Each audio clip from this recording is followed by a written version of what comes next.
দেখো দোস্ত, পুরো 4 বছর সিনেমা থেকে উদা হওয়ার পর শাহরুখ খান যে কামব্যাক করেছে, বক্স অফিসে পুরো আগুন লাগিয়ে দিয়েছে। পাঠানের সাথে বলিউড সোজা 1000 কোটি পার। সবাই বলতেছে বাদশা ইজ ব্যাক, কিন্তু এসআরকেও এই কথা জানে যে পাঠান এত দূর যেতে পারতো না যদি সামনে জন না থাকতো।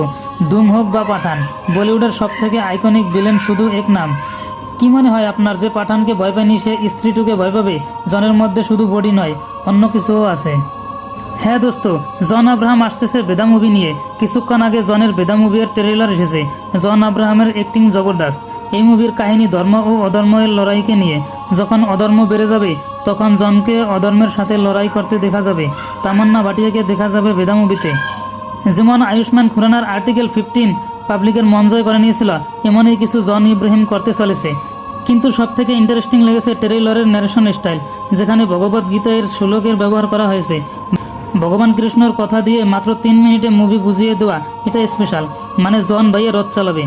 যে কাজ জন করেছে পাঠান মুভিতে, কিছু এমনই অভিষেক ব্যানার্জি করতে চলেছে বেদা মুভিতে। বেদা কি ট্রেইলরে আসতেছে দুর্যোধনের হয়ে অভিষেক ব্যানার্জি। আগে থেকে বলে দেই, ফিল্মের কন্টেন্ট যতই পাওয়ারফুল হোক, থিয়েটারে জন ভাইয়াকে অনেক স্ট্রাগল করতে হবে।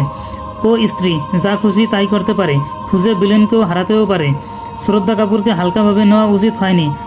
যদি কন্টেন্টেই পাবলিকের দেখতে হতো তাহলে ময়দানের মতো ছবি থিয়েটারে ইতনা খারাপ সময় যেত না। পাবলিক চাই কিছু হাইপ, কিছু আলাদা। ট্রেইলারে মনি রয়কে নোটিস করছো কিনা? অনেকদিন ধরে মনে হচ্ছে নুরা ফাতেহিরে রিপ্লেক্স করে দিয়েছে। স্ত্রী ভার্সেস জন, তুমি কার ছবির টিকিট বুকিং করবে এবং কার ছবি ইগনোর করবে তা বলে দাও। মিলবো তোমাদের সাথে পরের ভিডিওতে। Take care, bye by.